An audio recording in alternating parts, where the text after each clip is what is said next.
من الشيطان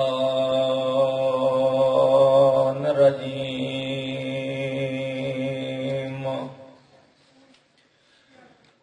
بسم الله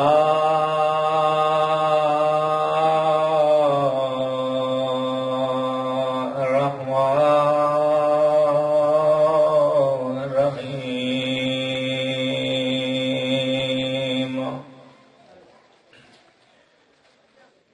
الحمد لله رب العالمين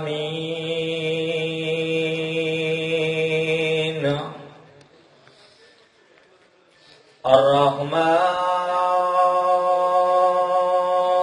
الرحيم مالك يوم الدين.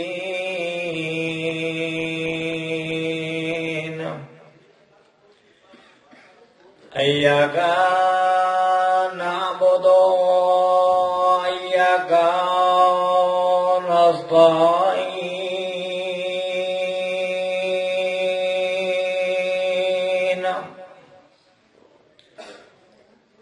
اهدنا الصراط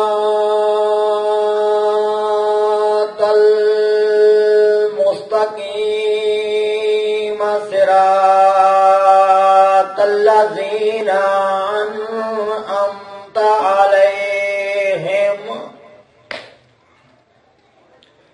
غير المغضوب عليهم ولا الضالين.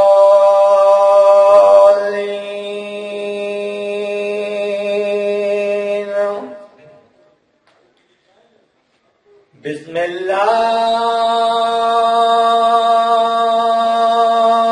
الرحمن الرحيم.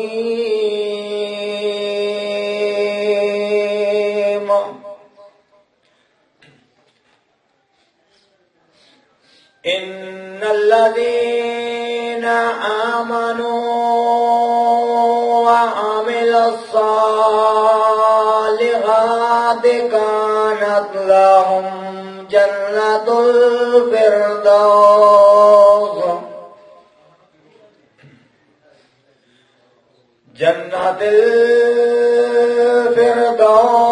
نزلا خالدين فيها لا يبغون عنها حولا.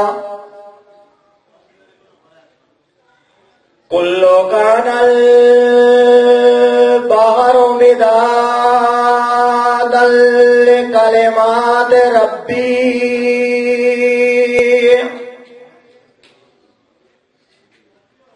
لنفد البحر قبل أن تنفد كلمات ربي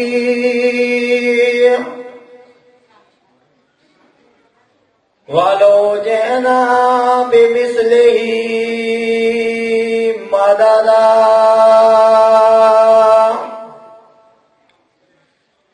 صدق اللہ مولانا العظیم و صدق رسول النبی الکریم. صلوات پاک.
بزرگوں پائیوں تے عزیزوں اپنا سب کچھ سنانا چاہنا امید رکھدا میری حوصلہ افزائی اسی باقی میری نوکری تھوڑا ٹرایا اور بانیاں دی پھوڑی بچھائی ہر شے حرجات میری عالیہ سیاح نے اپنی بارگاہ وچ منظور مقبول فرمان صلوات پڑھو بابا سے بلند خاندان طاہر تے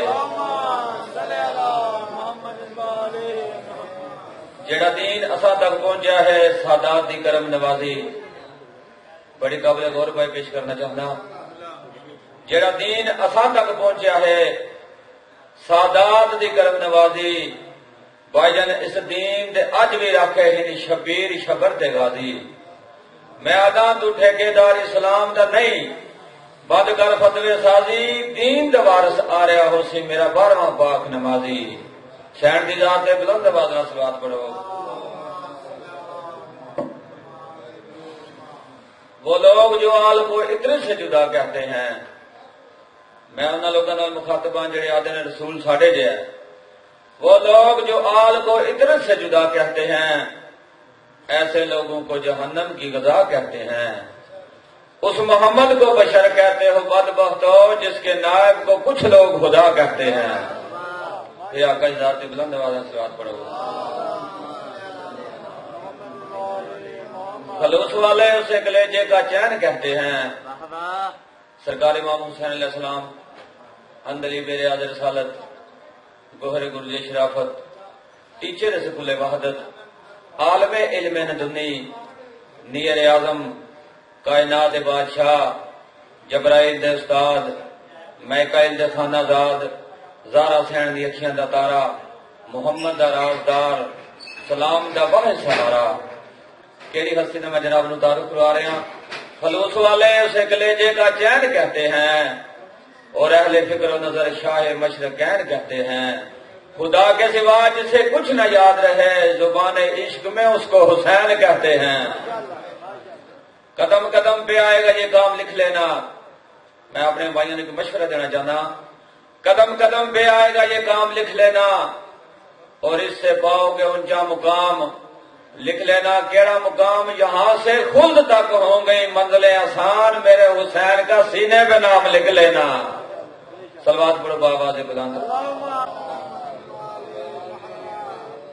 نعرہ تکبیر نعرہ رسالت نعرہ حیدری حسینیت یزیدیت برائے ظہور امام زمان بلند تر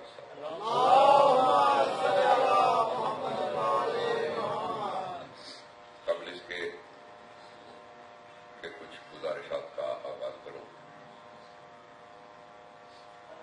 آپ سارے مومنین اس بات سے آگاہ ہیں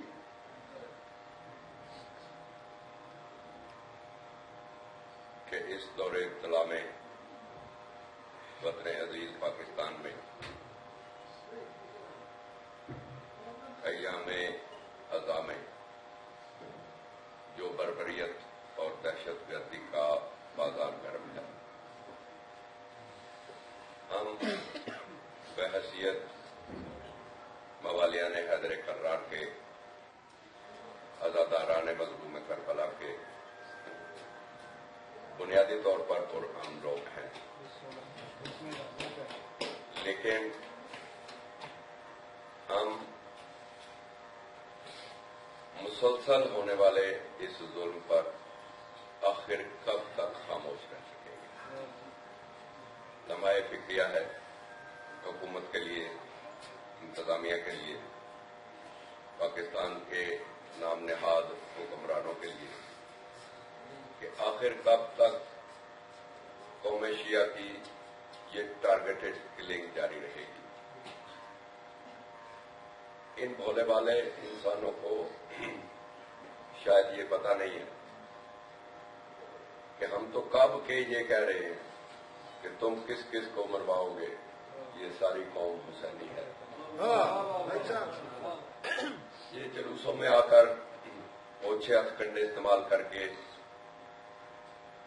نہتے عزاداروں پہ بم برسا کے اگر کوئی یہ سمجھ لے کہ ہم اس طرح عزاداروں کو ختم کر لیں گے تو یہ اس کی خام خیالی ہوگی البتہ حکومت و انتظامیہ سے ہم شیعان حیدر کرار ہر پلیٹ فارم سے یہ مطالبہ کرتے ہیں کہ اس دہشت و بربریت کا خاتمہ کیا جائے اور ان ملزمان دہشت گردوں کو جلد از جلد گرفتار کر کے کیفر کردار تک پہنچایا جائے، ورنہ یہ بات بھی ذہن میں رکھی جائے کہ ہم معصومین کے ماننے والے ہیں، صبر ہمارا پہلا سبق ہے، اس کے ساتھ ساتھ تاریخ میں ہم مختار بھی رکھتے ہیں۔ جی ایک دفعہ مل کے صلوات پڑھتے ہیں۔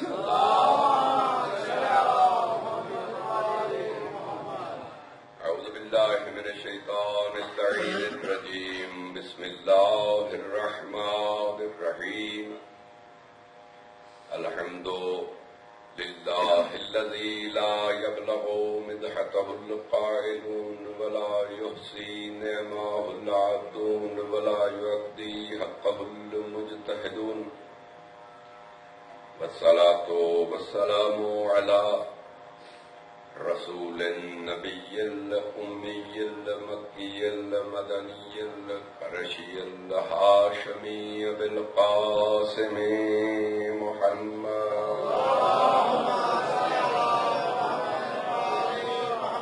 وآلہ الطیبین الطاہرین المعصومین المنتخبین المنتجبین المظلومین، ولعنت اللہ علی اعدائهم ملعونین، اما بعد فقد قال اللہ تبارک وتعالی فی محکم کتابہ المجید وفرقانہ الحمید وقولہ الحق وهو اصدق الصادقین، بسم اللہ الرحمن الرحیم، والعصر ان الانسان لفی خسر الا الذین آمنوا وعملوا الصالحات وتواصوا بالحق وتواصوا بالصبر۔ صلوات پڑھ لیں۔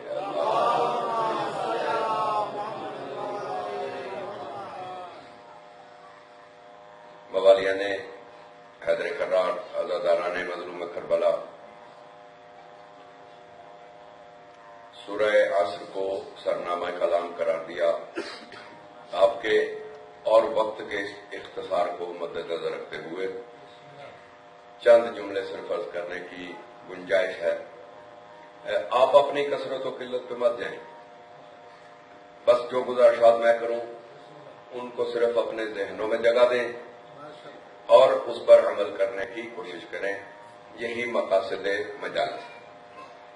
ارشاد رب العزت ہے والعصر ان الانسان لفی خسر، قسم ہے زمانے کی انسان خسارے میں ہے۔ اللہ خالق کلام، خالق کائنات، خالق انسان، خالق موجودات، جو کوئی بات ویسے بھی کہہ دے اس میں وزن ہے، لیکن یہ بات اللہ قسم کھا کے کہہ رہا ہے، یہ بات اللہ قسم کھا کے کہہ رہا ہے۔ تمام کائنات کے اوزان کا خالق، تمام کائنات کے میزان کا خالق، سننے والوں کا خالق، سنانے والوں کا خالق، متکلمین کا خالق، خود متکلم ہو رہا ہے اور اس طرح سے ہو رہا ہے والعصر ان الانسان لفی خسر، قسم ہے زمانے کی انسان خسارے میں ہے۔ اللہ نے قسم کھائی، کس کو مخاطب کر کے کھائی؟ انسان کو۔ انسان کب سے ہے؟ جب سے اللہ نے چاہا کہ انسان ہو جائے۔ انسان کب تک رہے گا؟ جب تک اللہ چاہے گا کہ انسان باقی رہے۔ زمانہ کب سے ہے؟ جب سے اللہ نے چاہا کہ زمانہ ہو جائے۔ زمانہ کب تک رہے گا؟ جب تک اللہ یہ چاہے گا کہ زمانہ رہے۔ قسم اللہ نے زمانے کی کھائی۔ میں اکثر یہ جملہ مومنین کی خدمت میں پیش کیا کرتا ہوں، اگر ہم انسان قسم کھائیں تو جو قسم کھانے کا الہی طریقہ ہے وہ یہ ہے کہ سوائے اللہ کے کسی کی قسم نہیں کھائی جا سکتی۔ ٹھیک ہے جی. واللہ ہے باللہ، صرف اللہ کی ذات کی قسم، انسان کھائے تو اس کی قسم پہ اعتبار کیا جا سکتا ہے. یہ باقی کی قسمیں ہماری قسمیں ہماری اپنی ایجاد کرتا ہے، فلاں کی قسم، فلاں کی قسم، قرآن کی قسم. نہیں نہیں نہیں، اسلام میں اگر کوئی حقیقی قسم ہے، جب آپ کو اپنی بات منوانے کے لیے، اپنی بات میں زور پیدا کرنے کے لیے کوئی قسم کھانا پڑے تو وہ ہے قسم اللہ کی. اب اللہ نے قسم کھانے کے لیے اس سورہ مبارکہ میں جس چیز کو چنا اس کا نام ہے عصر. والعصر، اللہ نے زمانے کو منتخب کیا قسم کھانے کے لیے. تو اب میں یہ کہتا ہوں، اگر قسم اپنی بات میں وزن پیدا کرنے کے لیے کھائی جائے تو پھر وہ قسم کسی اہم شے کی کھانا پڑتی ہے. توجہ ہے، کسی اہم چیز کی. اب زمانہ کس طرح سے اہم ہو گیا، معلوم کرنا پڑے گا کہ اللہ نے زمانے کی قسم کس لیے کھائی. اس لیے کھائی کہ جب سے انسان ہے، جب تک انسان رہے گا، اللہ کا مقصود یہ ہے کہ بتا دوں، اگر میری بتائی ہوئی چیزوں پر عمل نہ کیا، ان کو مد نظر نہ رکھا تو پھر تم خسارے میں. قرون اول کے مسلمان کے لیے تھا؟ نہیں. آدم کے وقت کے مسلمان کے لیے یہ جملہ ہے؟ نہیں. کیا حضور نبی اکرم کے زمانے کے انسان کے لیے ہے؟ نہیں. جملہ ہے جب تک انسان رہیں گے تب تک کے لیے. اور زمانہ ایک ایسی ترکیب ہے کہ اس کا انسان کے ساتھ براہ راست تعلق ہے. اللہ نے زمانے کی قسم کھائی، عصر کی قسم کھائی، اور عصر میں کسی قیمتی حیثیت میں آنے والے کی قسم کھائی.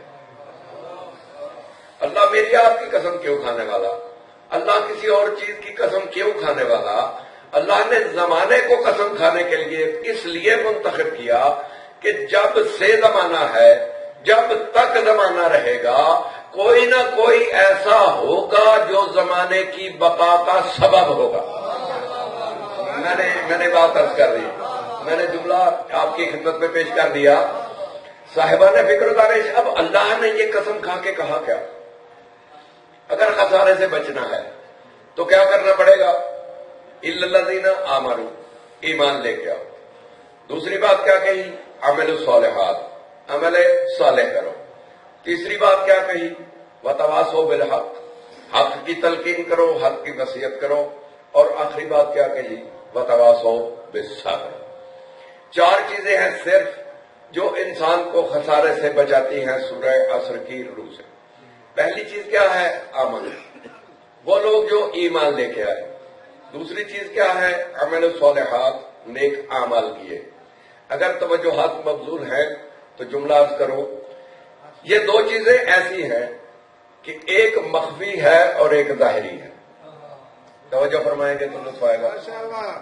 آمنوا وعملوا الصالحات، ایمان لاؤ اور عمل صالح کرو، نیک کام کرو.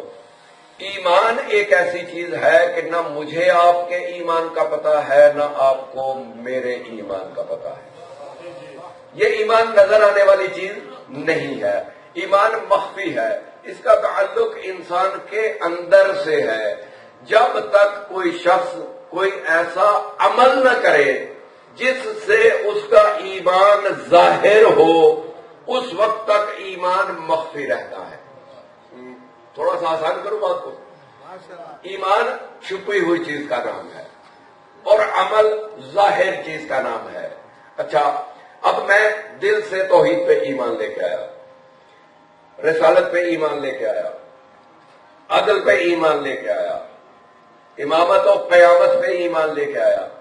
یہ سارا ایمان میرے اندر مخفی ہے.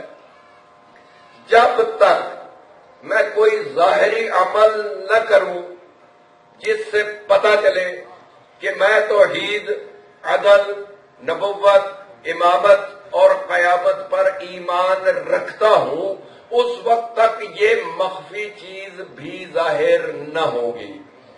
یہ مخفی ظاہر ہوگا عمل سے. اسی لیے اللہ نے اس کو براہ راست کہہ دیا الا الذین آمنوا وعملوا الصالحات.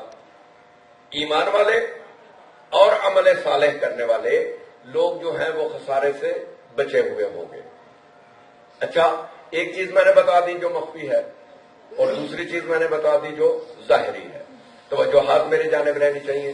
یہ انسان، جیتا جاگتا انسان، 2 ہاتھ 2 پیر 2 آنکھیں 1 ناک 2 کان، ایک دماغ رکھنے والا انسان، ایک دل رکھنے والا انسان، یہ پوری کی پوری جسامت رکھنے والا انسان، یہ کیسے بنا ہوا ہے؟ اس انسان کے بھی اجزائے ترکیبی بنیادی طور پہ 2 ہیں۔ توجہ ہے نا؟ بور تو نہیں ہو رہا؟ آپ کے چہروں سے پتا چلنا چاہیے۔ جی بسم اللہ، اللہ آپ کو سلامت رکھے۔ انسان ظاہری طور پہ جو جیسا نظر آ رہا ہے، یہ بھی 2 چیزوں پر مشتمل ہے۔ ان میں بھی ایک چیز ظاہر ہے اور ایک خفی ہے۔ ایک ظاہری چیز ہے، ایک مخفی چیز ہے۔ ایک نظر آنے والا انسان ہے، ایک نظر نہ آنے والا انسان ہے۔ اللہ نے 2 چیزیں خسارے سے بچنے کے لیے ظاہری طور پہ بنیادی طور پہ بتائیں، ایک ایمان، ایک عمل صالح، ایک مخفی دوسرا ظاہر۔ انسان کس چیز سے بنا ہوا ہے؟ انسان بھی جسم اور روح سے مل کے بنا ہوا ہے۔ توجہ رکھیں گے تو لطف آئے گا۔ انسان بھی کے بھی 2 بنیادی اجزائے ترکیبی ہیں، ایک انسان کا جسم اور دوسری انسان کی روح۔ جسم وہ جو نظر آتا ہے، جب آنکھ اٹھا کے دیکھیں گے تو انسان میں اس کے 2 آنکھیں نظر آئیں گی، 2 کان نظر آئیں گے، 2 ہاتھ 2 پاؤں، اس کا جسم، اس کا بدن، یہ ساری چیزیں آپ کو نظر آئیں گی، لیکن اس کی روح نظر نہیں آئے گی۔ یعنی انسان بھی 2 چیزوں کا مرکب، ایک جسم اور ایک روح۔ روح نظر نہ آنے والی، جسم نظر آنے والا۔ اللہ نے 2 باتیں بتائیں، ایک کا تعلق ایمان سے، دوسری کا تعلق جسم سے۔ اب اگر بات ساری کو مجتمع کر لیا جائے تو خسارے سے بچنے کے لیے ایک عمل ہے روح کا، دوسرا عمل ہے جسم کا۔ روح کے عمل کو کہتے ہیں ایمان اور جسم کے عمل کو کہتے ہیں عمل صالح۔ جو نظر نہ آنے والی چیز ہے روح، اس کا تعلق ہے آپ کے ایمان کے ساتھ۔ جو نظر آنے والا چیز ہے جسم، اس کا تعلق ہے آپ کے عمل صالح کے ساتھ۔ اب روح نماز نہیں پڑھتی، جسم نماز پڑھتا ہے۔ آپ نے کھڑے ہوئے قیام کیا، اس کے بعد رکوع کیا، رکوع کے بعد سجدے کیے، تشہد پڑھا، سلام پڑھا، نماز مکمل ہو گئی۔ نماز نہ تے قابلے نہیں جی، یہ نماز کا لفظ میں نے عرض کیا۔ نماز ایک ایسا عمل ہے صاحبان فکر و دانش کہ دین اسلام میں اس کی بہت زیادہ اہمیت ہے۔ اور اہمیت کس طرح سے ہے؟ بات دور نہ نکل جائے، اپنے مقصد پہ لے کے جاؤں گا۔ اہمیت اس طرح سے ہے کہ یہ ایمان والوں کا وہ عمل صالح ہے کہ جو اوائل اسلام میں واجب ہو گیا تھا۔ مکی زندگی میں نماز واجب ہو گئی۔ یہ الگ بات ہے کہ پہلے 1 نماز تھی، معراج کے بعد 5 ہو گئی۔ مدنی زندگی میں مسلسل 5 نمازیں رہیں۔ حبیب کائنات، فخر موجودات، ہادی برحق نے یہ عمل روزانہ کر کے دکھایا۔ صرف کر کے نہیں دکھایا بلکہ کرایا۔ بلال سے اذانیں پڑھوائیں، مسجد میں اجتماعات کروا کے لوگوں کو اکٹھا کیا، اکٹھا کر کے خود آگے کھڑے ہو کے لوگوں کو پیچھے کھڑا کر کے یہ عمل کر کے دکھایا۔ اچھا، ایک دن میں کتنی رکعت نماز واجب ہے؟ آپ سب کو پتا ہے ماشاءاللہ، صرف ذہن میں نہ آ رہا ہوگا تو یہ الگ بات ہے۔ آپ سارے نمازی ہیں، سارے نماز پڑھتے ہیں۔ 17 رکعت نماز واجب ہے ایک دن میں۔ کتنی نمازیں جی؟ 17 رکعت۔ 17 رکعت جا کے گن لو، 2 4 4 3 4 17 بنتی ہیں، ٹھیک ہے جی۔ یہ رکعتیں نماز کی واجب ہیں، جو نہ پڑھیں گے تو اس کی بات پرس ہوگی، پوچھا جائے گا۔ اب رسول خدا نے یہ عمل کس طرح سے کر کے دکھایا کہ آپ کی مدنی زندگی کے سال گن لیں، سال کے مہینے گن لیں، مہینے کے دن بنا لیں، دن بنا کے ان کو 5 کے ساتھ ضرب دے لیں، پھر اس میں رکعتیں جمع کر لیں، تو نبی اکرم صلی اللہ علیہ وآلہ وسلم نے اپنی مدنی زندگی میں، ہجرت کے بعد والی مدنی زندگی میں کم از کم 72,000 رکعت نماز پڑھ کے دکھائی۔ تو جو میتھمیٹکس کا معاملہ ہے، جا کے دیکھ لیں آپ کی مدنی زندگی کے دن کتنے ہیں۔ جو کم سے کم تعداد آپ کو کیلکولیٹر بتائے گا نا، 17 رکعت روزانہ کے حساب سے، وہ فخر موجودات کی زندگی میں ہے 72,000 72,000 رکعتیں پڑھ کے رسول نے اس عمل صالح کی بنیاد رکھوائی، اس عمل صالح کی بنیاد رکھوائی 72,000 رکعتیں پڑھا کے۔ اور پھر مسلمان کتنا بھولا تھا، رسول 72,000 رکعتیں سامنے کھڑے ہو کے پڑھوا لی۔ اب مسلمان کا حافظہ اتنا تیز تھا کہ ایک عمل جو رسول نے 72,000 دفعہ دہرایا، رسول کی آنکھیں بند کرتے ہی مسلمان اس کا طریقہ بھول گیا۔ میں نے عرض کر دی جو کرنی تھی، مسلمان اس کا طریقہ بھول گیا۔ 72,000 دفعہ کی ریپیٹیشن شادی، اتنی ریپیٹیشن کہ رسول خدا کے کھڑے ہیں پیچھے پڑھا رہے ہیں۔ 72,000 رکعتیں رسول نے پڑھ کے دکھا دی۔ رسول کے اس دنیا سے اوجل ہونے کے ساتھ ہی مسلمان اتنا بیچارہ کمزور ذہن کا مالک تھا کہ اس نے اس عمل کے کرنے کے کئی طریقے بنا لیے۔ اسی لیے تو اللہ نے اپنے دین کی حفاظت کا انتظام کیا تھا، اسی لیے تو حفاظت کا انتظام کیا تھا۔ پھر کبھی وقت ہوا تو وقت بہت مختصر مجھے ملا، بات زیادہ دور نہ نکل جائے۔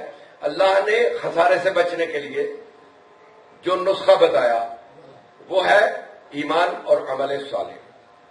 ایمان کا تعلق روح کے ساتھ، جسم کا تعلق عمل صالح کے ساتھ۔ ایک نظر آنے والی چیز، ایک نظر نہ آنے والی چیز۔ اگر آپ کی سستی دور ہو گئی ہے تو میں دو جملے کر جاتا ہوں۔ ایک نظر آنے والی اللہ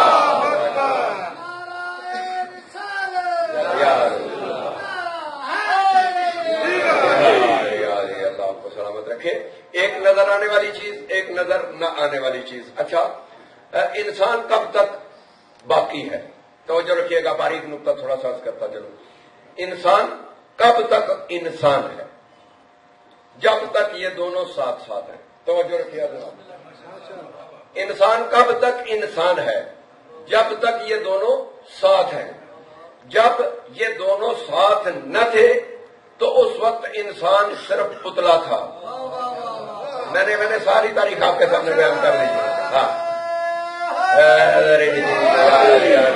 جب تک یہ دونوں ساتھ نہ تھے تو اس وقت صرف پتلا تھا، اور جب یہ دونوں ساتھ ہوئے تو مقام اتنا بلند ہوا کہ مسجود ملائک ہو گیا۔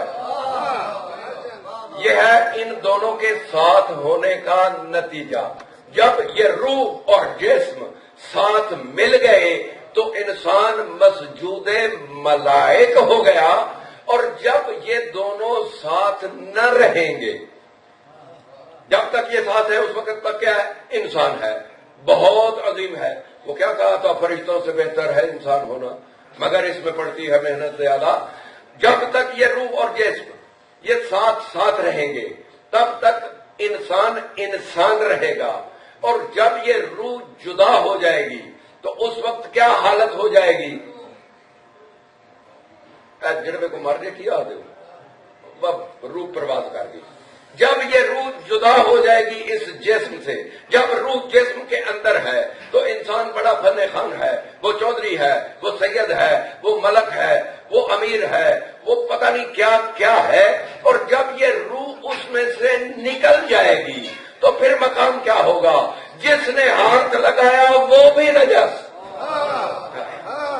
صرف خود نجس نہیں، جس نے ہاتھ لگا دیا میت کو وہ بھی نجس۔ تو ارے بابا، تو نجاستوں کے درمیان ساری زندگی گزارنے والا انسان کس بات پہ اکڑ کے چلتا ہے کہ جب پیدا ہوا تب بھی نجس تھا، غسل ولادت دیا تب پاک ہوا، جب یہ روح نکل گئی اس وقت بھی نجس۔ اور اتنا نجس، میں اکثر آپ سب احباب سے، سامعین سے معذرت کر کے چلیے ایک جملہ کہا کرتا ہوں، جو نجس العین جانور ہے اسے بھی ہاتھ لگایا جائے تو غسل واجب نہیں ہوتا۔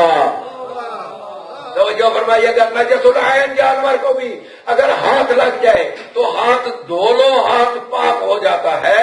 ارے انسان، تو اتنا ہی ہے کہ جب روح نکل گئی تیرا جسم اتنا نجس ہو گیا جس نے ہاتھ لگایا غسل مس میت واجب ہو گیا.